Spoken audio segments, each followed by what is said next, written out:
Welcome to Ghost of a Podcast. I'm your host, Jessica Lanyadoo. I'm an astrologer, psychic medium, and animal communicator, and I'm going to give you your weekly horoscope and no bullshit mystical advice for living your very best life. Okay, so you know that Ghost of a Podcast is recorded on Anchor, and I am a huge fan of it.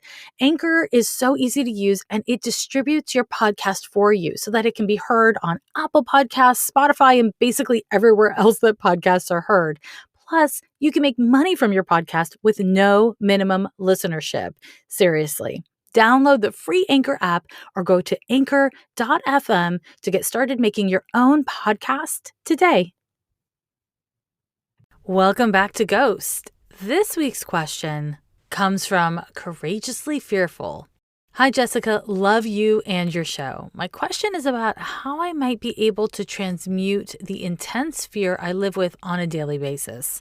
I feel like I can attribute this to my sun square to Neptune in my birth chart, but I'm not quite sure. Basically, I have this nebulous fear that if I try to live the life of my dreams, that something bad will happen. Like my children and partner will be in a horrible accident and die. I hate that I live with this. It keeps me small and scared.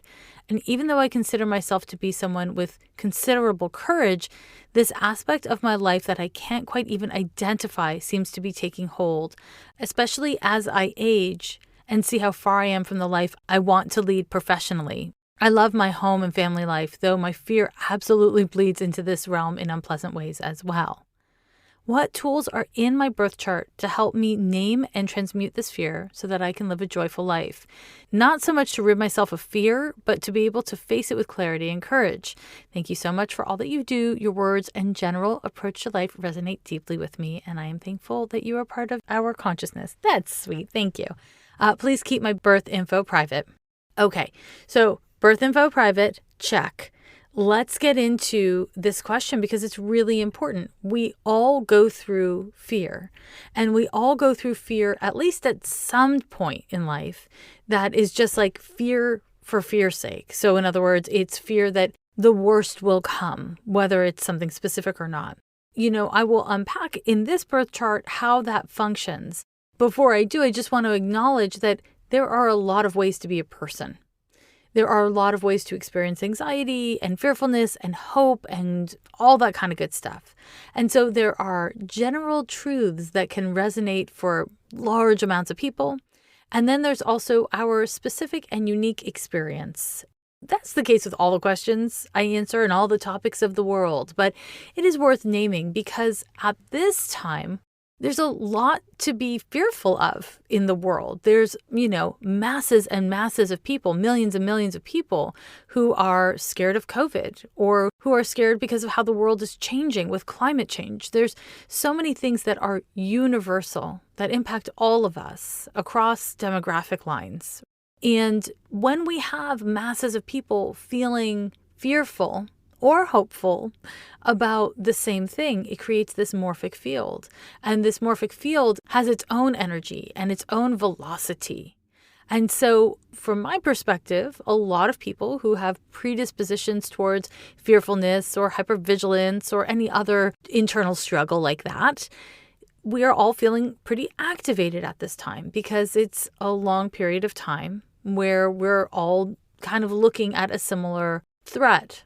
And that threat, of course, being an airborne virus that we don't fully understand and most of the world is not vaccinated against. So I know that your question, my facing fear friend, is not about COVID at all. But I personally am of the mind that for anyone who is sensitive, which most certainly any person with a Sun-Neptune aspect in their birth chart is sensitive, then that's part of the thing.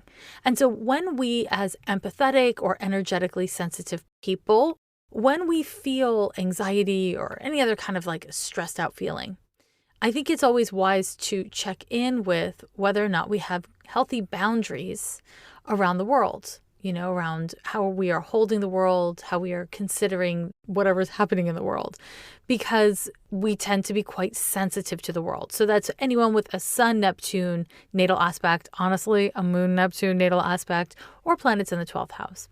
So those are just considerations to, peep in on. Another thing to add to that is that ignoring the world or being uninformed about the world are not boundaries. So sticking one's head in sand does not equal boundary. The only way to have a boundary is to have clarity and acceptance of where you are at this moment, where things are at this moment. So, part of what I would say is that it is important to be aware, to be somewhat educated on whatever topic it is that one is having anxiety about. So let's start with the many places in your birth chart, my dear, that do articulate anxiety. So yes, the first is you have a Sun square to Neptune, and this natal aspect can create a difficulty in knowing what's real and what's not. The reason why it does this is because it's like it makes your auric field, your energy boundaries, kind of like a loofah sponge, super absorbent.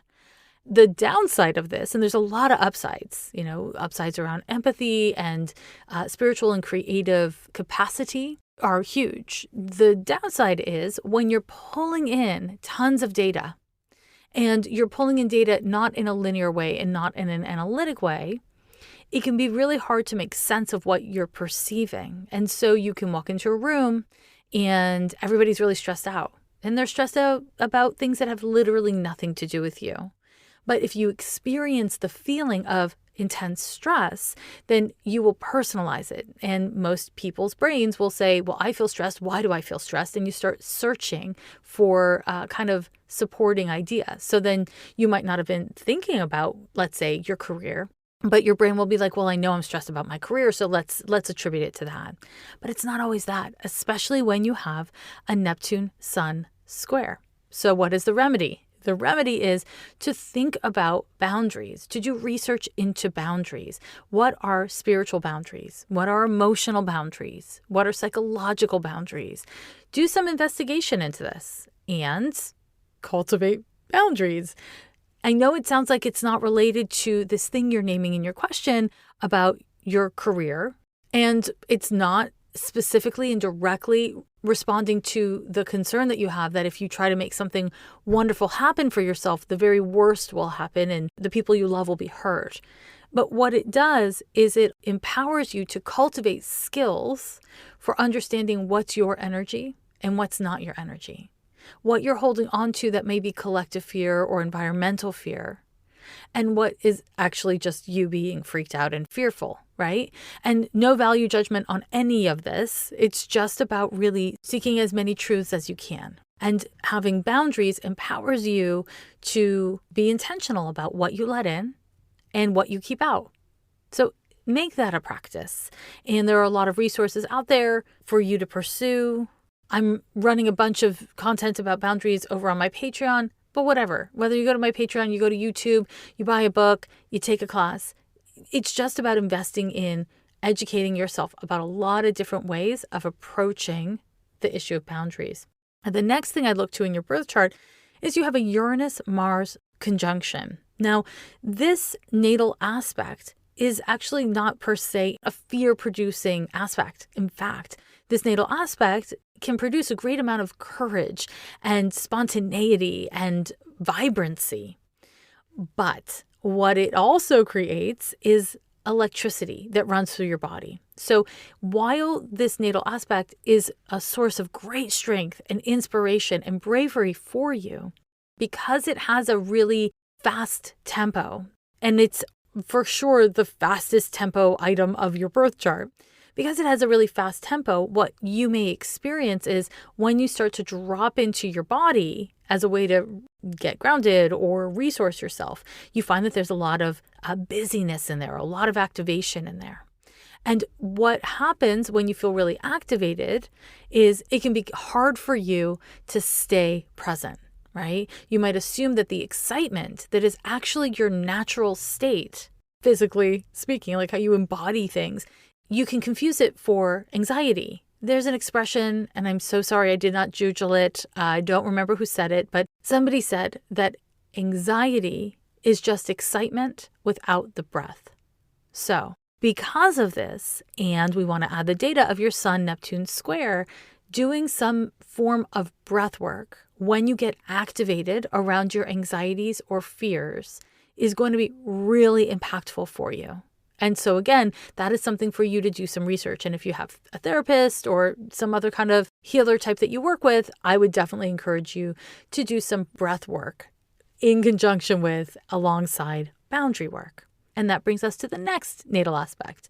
You've got this beautiful Moon, Jupiter conjunction in Scorpio. It is a delight to behold.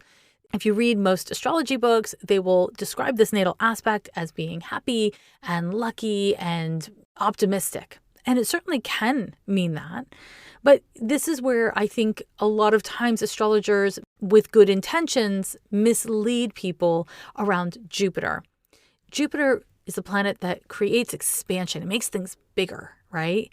And so when you have a moon in Scorpio and a tendency to brood or obsess on feelings, and then you got Jupiter sitting on top of it, making it bigger and bigger and bigger, that doesn't always feel good, right? When we start to kind of compile this data of now I'm on my third natal aspect, you can see how you have so much going on.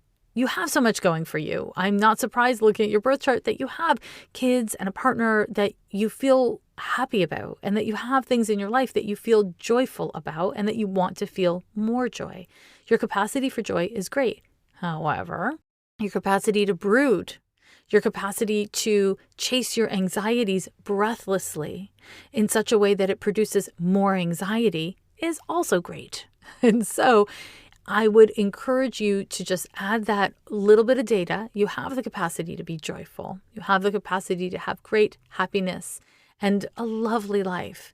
And also, it's a capacity worth nurturing, not by doing anything specifically to or about it, but instead simply by reminding yourself of that when you can.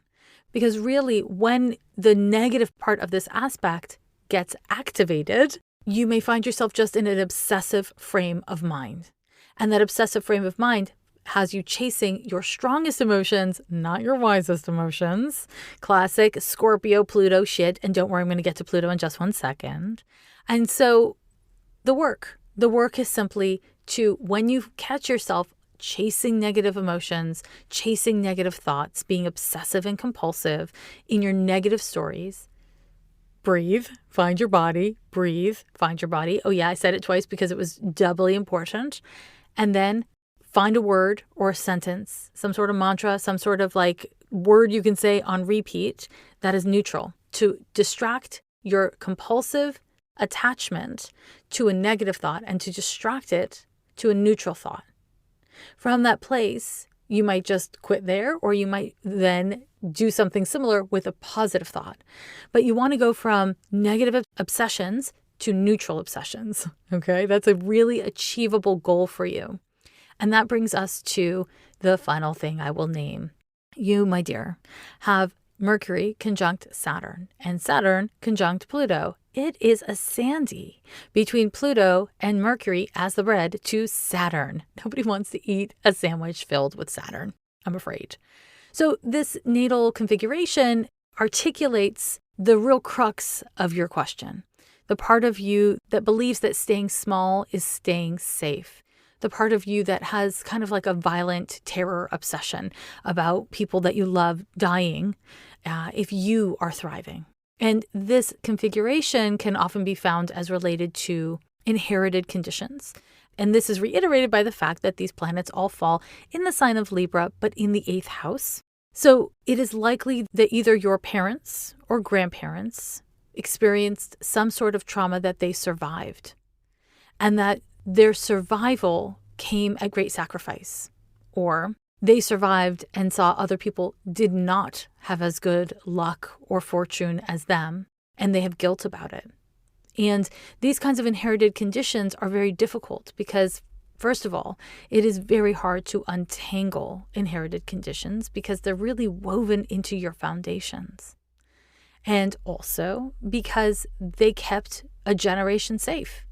And so there is a way that when you start to untangle these issues, when you start to be more bold and take up more space, your survival mechanisms, the things that exist to keep you safe, will scream at you that it is the most dangerous thing you can do and that it is going to cost you the ultimate price.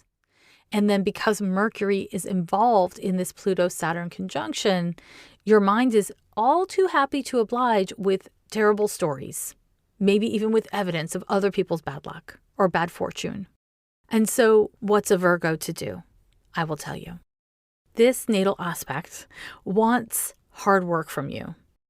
This is a part of your nature, this Saturn, Pluto, Mercury part of your nature that can get determined.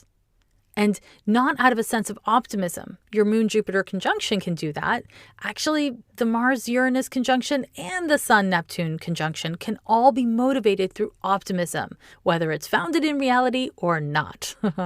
But the Pluto-Saturn conjunction, not an optimistic bone in its bodies. Just none of it. It's not motivated through optimism. It's not motivated through hope. It's motivated through clarity of purpose, through maturity, through long-term goals, and through hard work. This is the part of your nature that requires you to get a little bit granular about what it is you want and the steps in front of you to take it, and whether or not you're willing to make whatever sacrifices those steps will require of you. So when it comes to something like being terrified of something that is so wildly out of your control, like somebody in your family dying as a result of something completely disconnected, in that kind of a situation, all you can do is use the power of your emotions, the power of your hopes, and the power that you can actually yield, which is somewhat limited when it comes to things that are completely out of your control, to manage that power with integrity, some measure of discipline, and in a way that empowers creation, that empowers healthy relationships, that empowers you and those you come in contact with, that isn't dominion or power over people or circumstances. Trying to get really controlling isn't going to work. It's just going to make it worse for you. But instead, to be determined to do the best with what you got, to manage what's yours to manage and nothing more.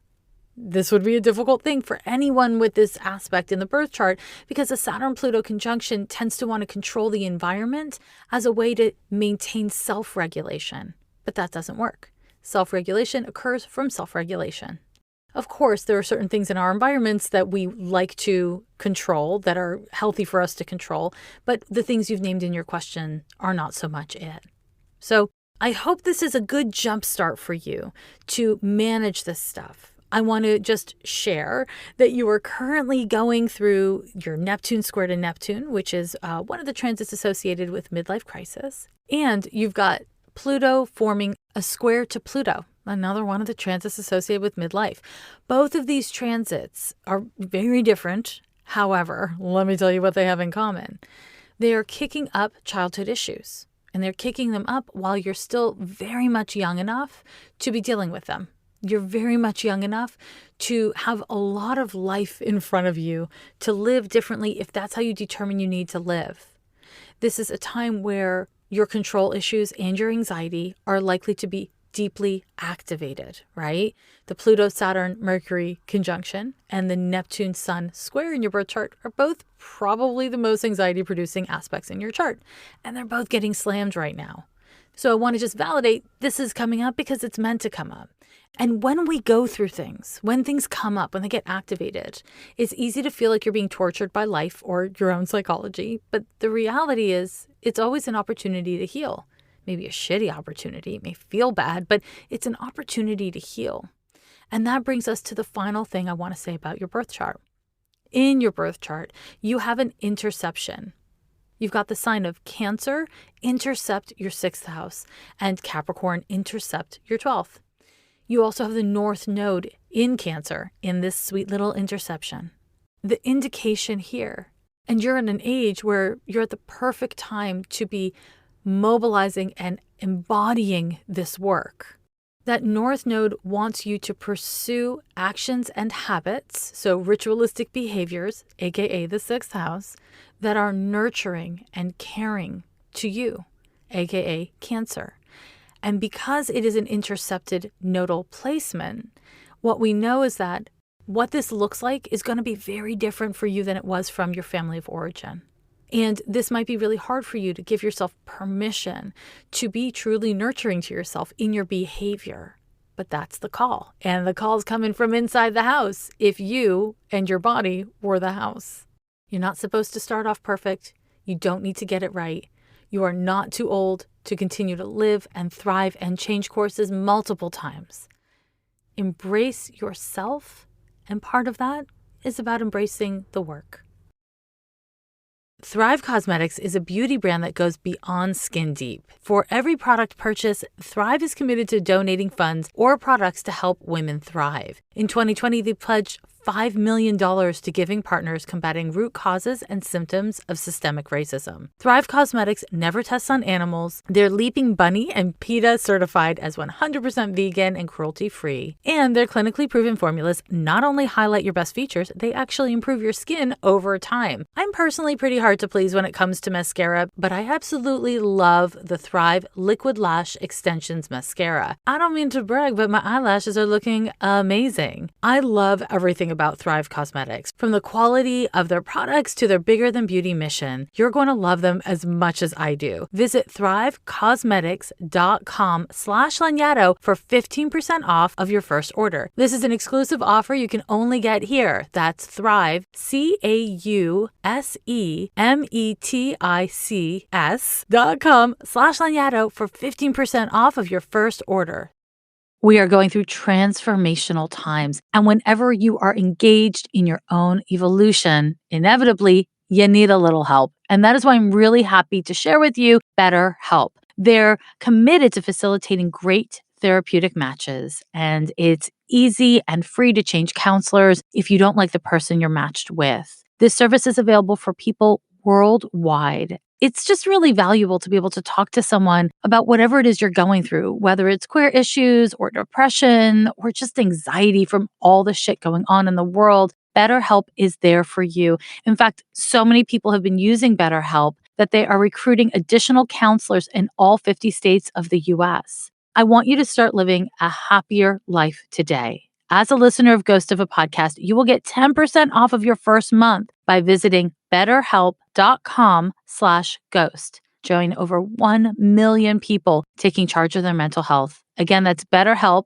HELP.com/ghost.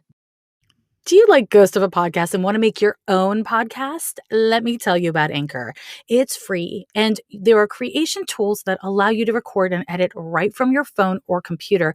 And let me tell you, I'm a total technophobe, and this is really easy to use. If you've got an idea for a show with music, you can get started by downloading the free Anchor app or going to anchor.fm. If you need some inspiration, head over to blog.anchor.fm/music for some idea starters. Darlings, there's, as per usual, so much to talk about this week in the stars, if you will, that I think we should just do a good old-fashioned giddy up and get going. We are looking at the week of July 25th through the 31st of 2021. The last transit I'm going to talk to you about this week really is going to be a great kind of articulation of the interconnectedness of astrology and the world, aka a good reflection of how each individual transit is part of a larger cycle, and how these larger cycles are always happening within us and around us. And if you overthink it, it gets really overwhelming and annoying. But if you don't overthink it and you simply stay present as a practice through your life, it can be quite valuable to use astrology as a way to kind of ground yourself into where you're at in a cycle, or where we as a collective are at in a cycle, etc., etc. Let's go. Okay. So on the 25th, the first transit I'm going to talk to you about this week, you will be feeling for a couple days leading up to the 25th. So you'll have been feeling it at the end of last week. And of course, last week there was a full moon on the 23rd, which is emo and can be quite overwhelming depending on how it lands in your birth chart. But we have a Mercury opposition to Pluto. So Mercury is in Cancer and Pluto is in Capricorn still, and she'll stay there for quite a minute, my friends. So Mercury is your mind, it's your thinking, it's your listening, it's your attitudes. It's what you say, it's how you say it, it's what you type, it's when you send it. And Pluto is our flight or fight mechanisms. It is a planet that can be quite dramatic, and it can be dramatic because it deals with really deep content. Because of this, Pluto is associated with trauma and healing. It is creation and destruction. And when Mercury and Pluto meet up, we always run the risk of obsessive thinking. We always run the risk of fixating on what is the most painful thoughts and memories instead of the most true ones. When we have an opposition, we tend to see things projected out. In other words, it tends to be quite relational.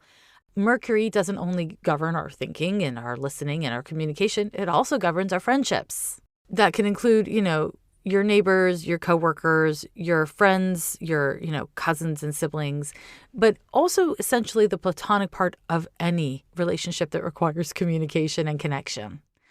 So there's a real risk of upsets when it comes to a Mercury opposition to Pluto, because you may be saying something that really hits on a fucking triggery button for someone else, or you may be saying it in a way that hits on a triggery button for someone else. This can be a transit that sparks explosive and uncomfortable conversations. It's a terrible time to gossip. Don't talk shit about people. Don't do it. Not only because it's shitty, but also because it can come back at you. It might not come back right away, but it is likely to come back at you. And that'll feel awful. And if you find out that someone else said some shit that was unpleasant, unkind, then you may need to make calls around that. I don't encourage you to make any calls during this transit if it can be avoided, unless something is that egregious. This transit intensifies the thinking. If you have a research project you need to be doing, this is actually a really great transit for it.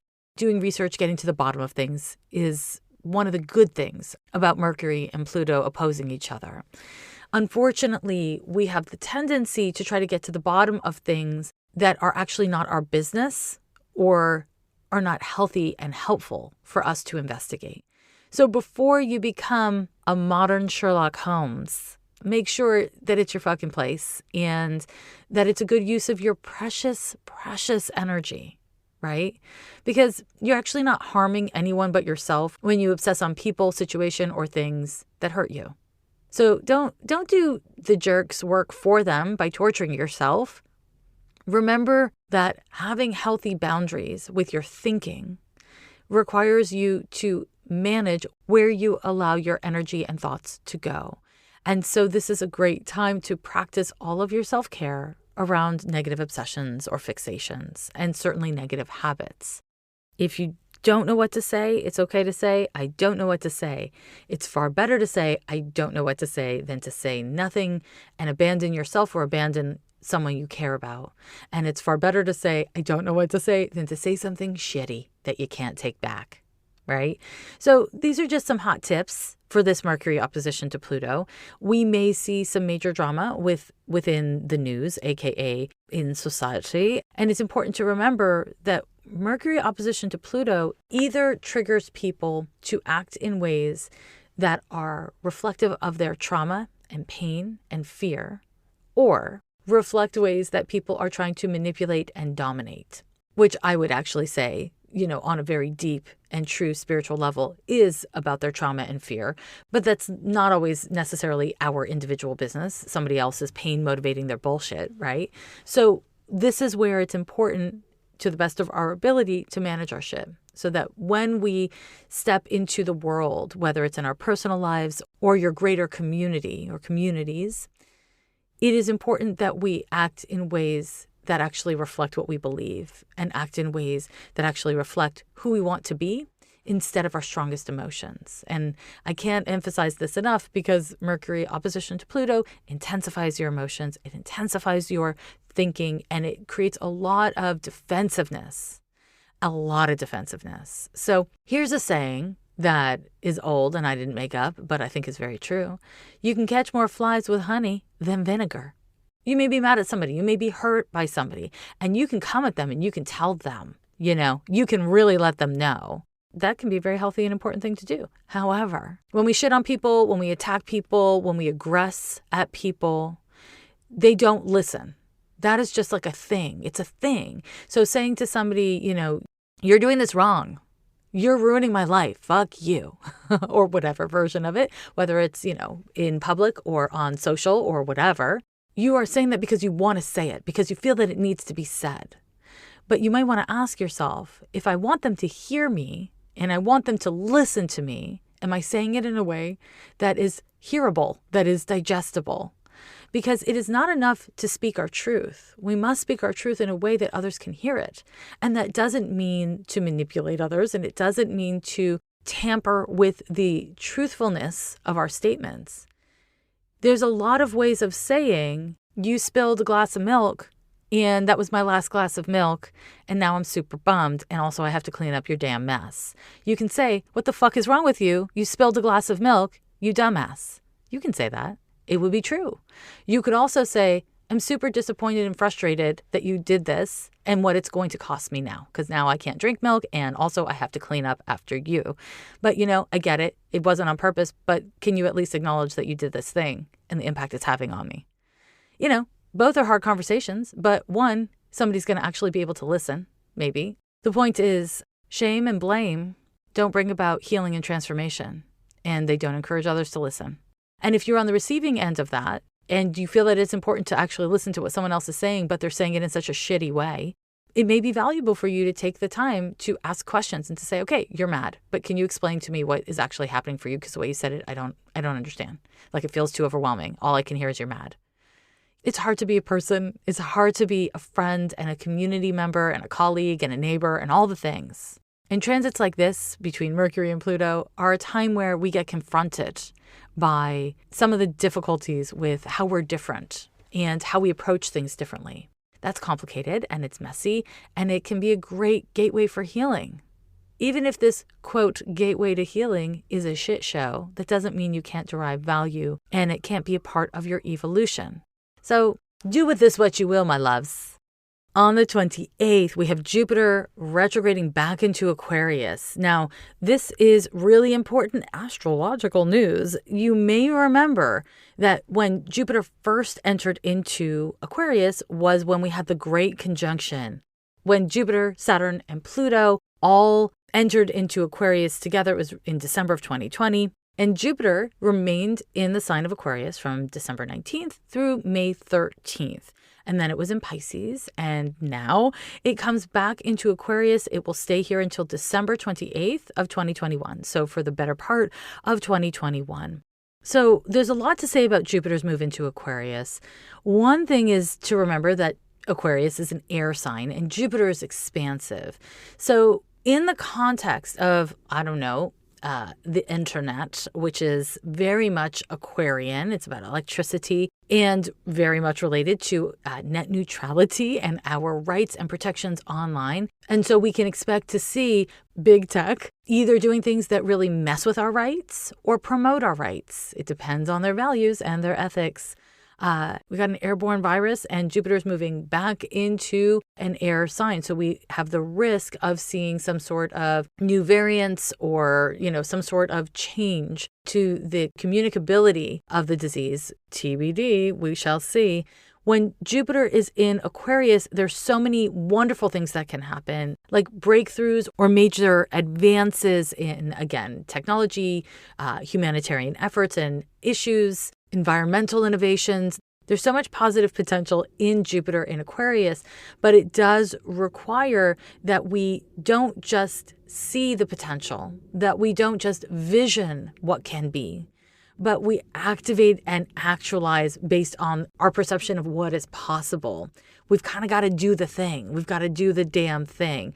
In 2020, when Jupiter was in Capricorn, it was all about, as they call it, boots on the ground action. But Aquarius can be very heady. And so what we want to do is make sure that we translate our innovations, our thoughts, our vision into a thing that can be done.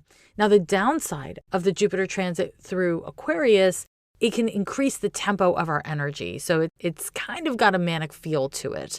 Jupiter in Aquarius, things move fast. Ideas come quick. And when things move really fast, it can be hard to maintain a healthy pace and approach to life. So whether we're talking about society or we're talking about you as an individual, it's important to stay checked in with your body throughout this transit, aka throughout the rest of the year, to make sure that you're not just doing what you think is a great thing to do, but that it is a healthy thing to do, that it is a sustainable thing to do. Two concerns, sustainability and pacing, that Jupiter and Aquarius almost never have.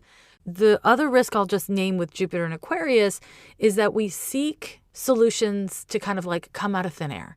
So we're seeking things to happen too quickly. Like you're fixated on, if I can't have a meteoric rise to fame, then I will never achieve success in the way I want. If I can't figure this out quickly, then I'll never figure it out. If it doesn't happen for me now, it'll never happen.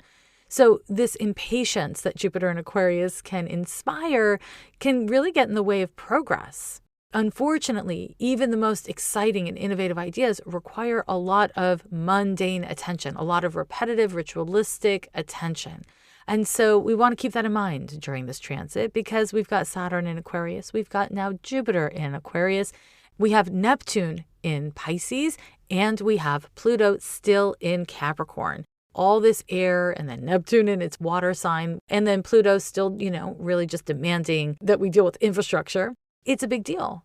My greatest hope is that we focus our energies, attention, and innovative ideas on ways that we can create progressive change in our lives, in our relationship to ourselves, and in the world around us, and the potential's there. But again, Jupiter in Aquarius, even Saturn in Aquarius, not exactly known for patience. So it's important to remember the need for patience whenever you're feeling impatient, and to develop tools and resources for remembering to check in with how you're pacing yourself, you see. Now, I guess this is a good moment to share that on the 27th, I will be doing an Instagram Live over at Sunrise Movement. If you're in the market for learning about or getting involved in fighting the climate crisis, and you like a little astrology, come join me there. Just come join me there, 5:30 p.m. Pacific time on July 27th. That brings us, my loves, to the next important transit that I'm going to talk about. And it's a bit of a doozy, so get comfortable. It's also the last transit of the week. Okay, here we go. On the 29th of July, we have a Mars opposition to Jupiter. There's a lot to say about this transit on its own, and I will say it. But the fun fact about oppositions is that they are a closure of a cycle. And I talk about this every full moon, new moon, right? But this goes for all the planets. Whenever we're dealing with an opposition between two planets, it is the closure of a cycle. And we can look to the last time those two planets were conjoined, even if it was in different zodiac signs, to understand what the cycle has been about. And because of the timing of Mars opposite Jupiter, I just got a little bee in my bonnet. I got a bee in my bonnet to look at when did Mars and Jupiter last conjoin? And the last time they conjoined, so the cycle that's getting closed out this week, started March 20th of 2020. Yeah, March 20th of 2020. Jupiter and Mars were at 22 degrees of Capricorn. And that ended up being a very important degree in 2020. If you're curious about why, go back and listen to old episodes. I don't want to overwhelm you here. But March 20th was a really big time. This was a time when internationally, and certainly here domestically in the US, COVID-19 exploded. Quarantines and travel restrictions were imposed in lots of countries, and death tolls became alarmingly high.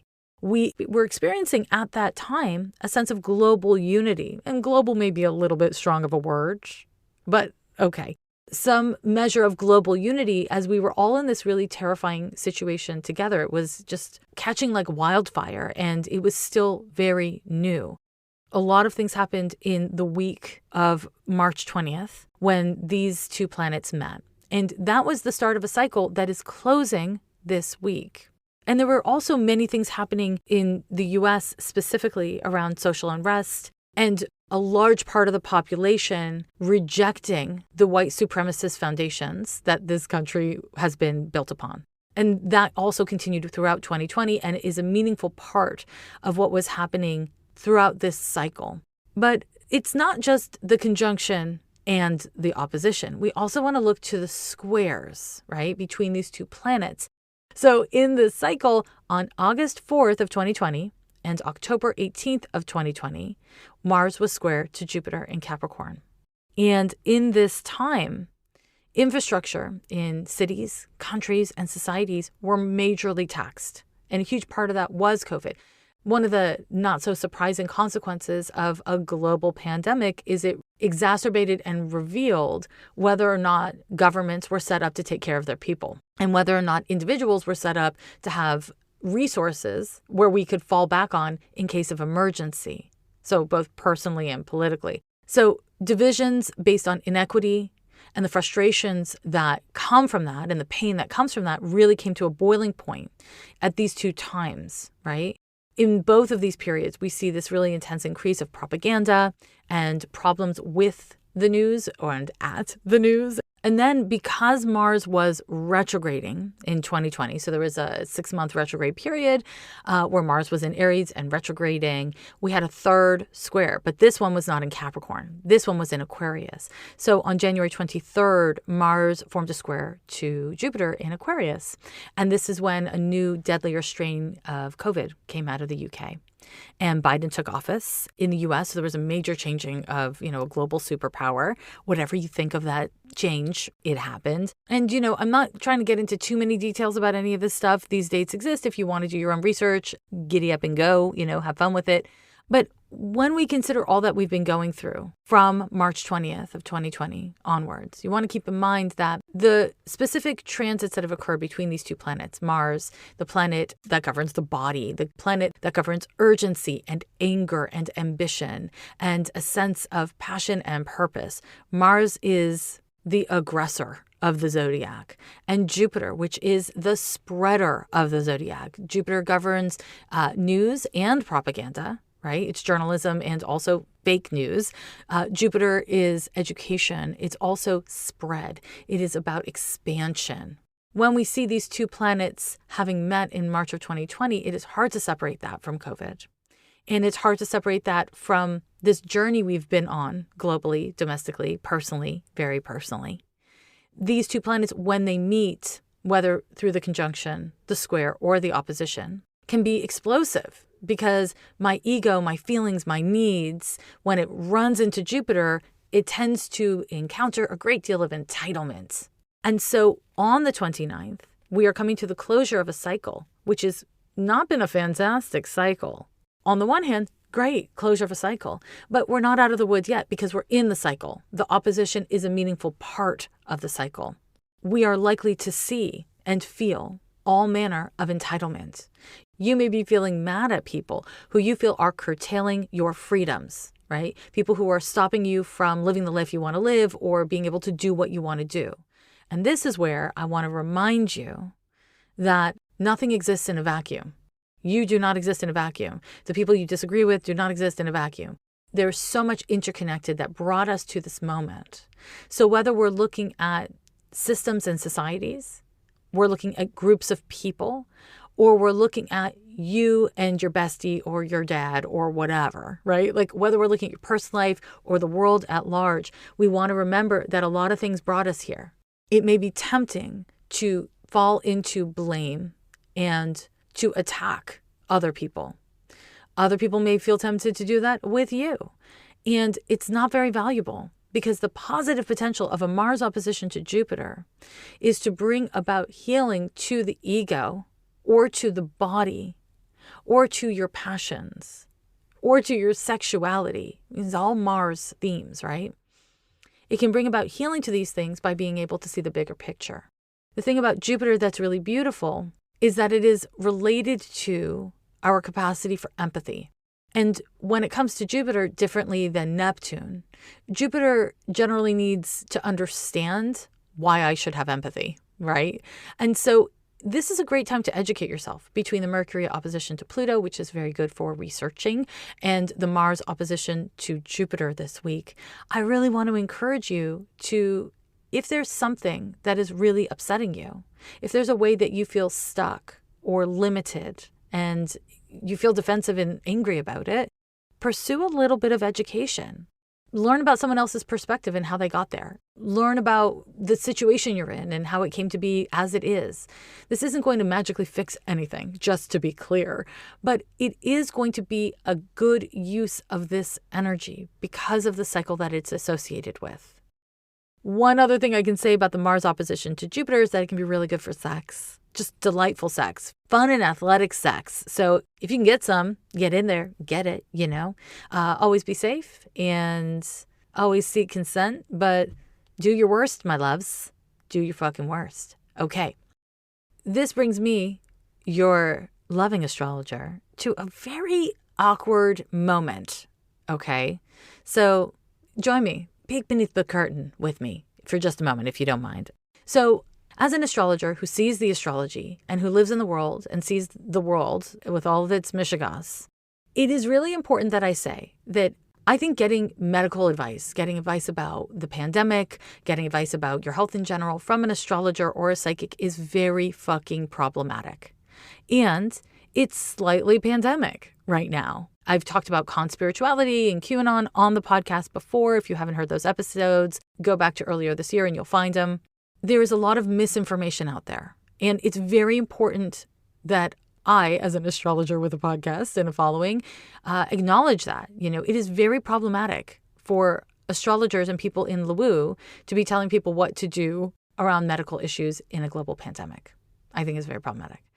And also, of course, astrologers have access to information. We see cycles and trends, and there can be some valuable information that we have to share. But I want to encourage you, if you are not following immunologists and scientists and epidemiologists on social media, if you're not listening to their podcasts, I invite you to take the time this week to listen to one, because it's really important to remember that whether you're vaccinated or not, we are in a global pandemic.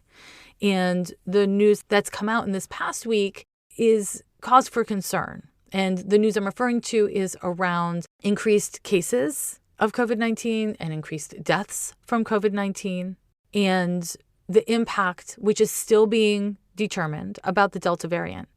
Now, if you can get vaccinated, get vaccinated. It's a great fucking idea. It is a great idea.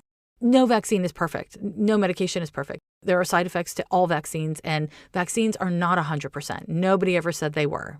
But there's a lot more compelling scientific evidence to get the vaccine than not to. The risks of getting the vaccine are much smaller than the risks of getting COVID when you're not vaccinated. But whether you're vaccinated or not, whether you are or not, and I'm not going to shame anybody for not being vaccinated, wear a fucking mask. And if you're not vaccinated, wear 2 masks. Wear a mask. Wear a mask, even if you're vaccinated. Certainly if you're not. We are in a really important point in the pandemic. And I say that as your astrologer, and I also say that as a person who lives in the world and reads the fucking news. This is a good time to be really conservative and careful. When Mars opposes Jupiter, we want to be really careful about your health and about public health.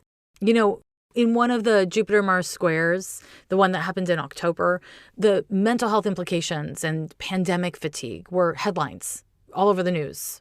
In many countries, because it's really hard to compromise your kind of basic freedom of just like walking around without a mask on, doing your regular business, living your life. It is very hard to make the compromises that this pandemic has demanded of us. But this pandemic has demanded it of us. And whether or not groups of people are more to blame or not, it kind of doesn't matter. I mean, sure, of course it matters. And also it doesn't matter.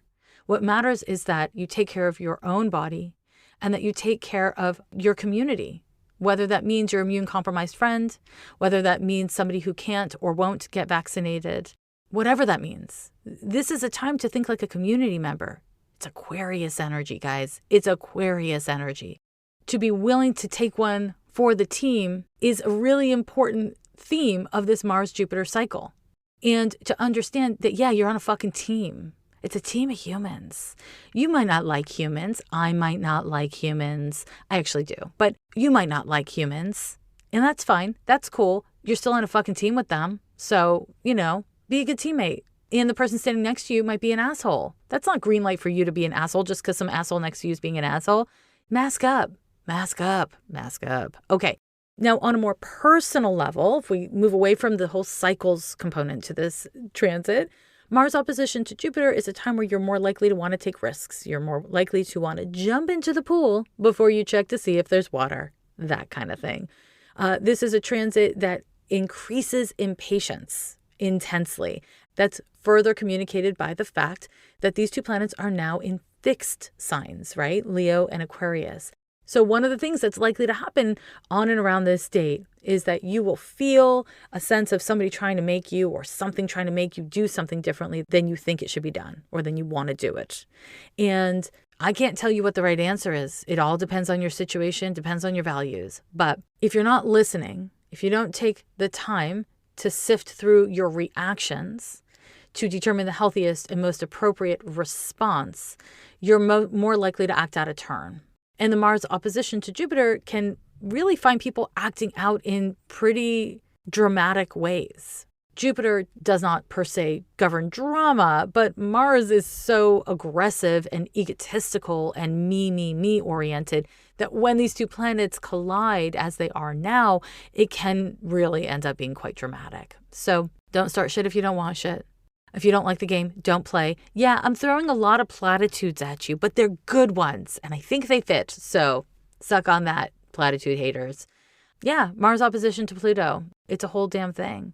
And, it may find you feeling quite out of sorts. Because, again, it's fire and air. It's not a grounded or grounding energy. So this may be an important week for you to realign with the actions, activities, habits, resources that you have accessible to you or in place to ground yourself, to remember who you are, and to manage and take care of your physical wellness. Again, this transit on its own is not per se about that, although Mars opposition to Jupiter, if it hits your birth chart directly, can absolutely trigger some sort of positive healing crisis, some sort of accelerated development in your healing, physically or psychologically. But it's such fast and furious energy that a little bit of grounding will do you good, So if you can, prioritize it. And if you can, do your best. That's all we can do. So I'm going to wrap up the astrology by running through the transits of this week. On the 25th, we have a Mercury opposition to Pluto. On the 28th, Jupiter enters into Aquarius. And on the 29th, Mars forms an opposition to Jupiter. And that's it. That's your damn horoscope. That's what's happening this week. As always, if you want to follow along with the daily transits and see what's coming and be able to track what happened last week, last month, last year, subscribe to my gloriously adorable tool for astrology students and pros, Astrology for Days. Just go to astrologyfordays.com and all the information you need is right there. It's at your fingertips. Does it work on Android, you ask? Yes, it does. It is a web-based app, which means it can be used on any device and is accessible to you wherever you're at in the world and also with device ownership. That's kind of cool. Also, per usual, if you like the podcast, if you love it, subscribe to it on whatever platform you listen to it because it does make a difference. So does giving it stars and positive reviews. So if you're in the market for scratching an astrologer's back, that's one way you can do it this week. And finally, as always, I encourage you to join me over on Patreon. On the first of the month, I always drop the horoscope for the month ahead on the kittens level because yes, when you join me on Patreon, you can be a puppy or a kitten. It's that cute over there. All right, my nerds, take good care of yourself, take good care of the people around you, and I will talk to you next week. Every year they say the end is near, but we're still here, yeah, we're still here.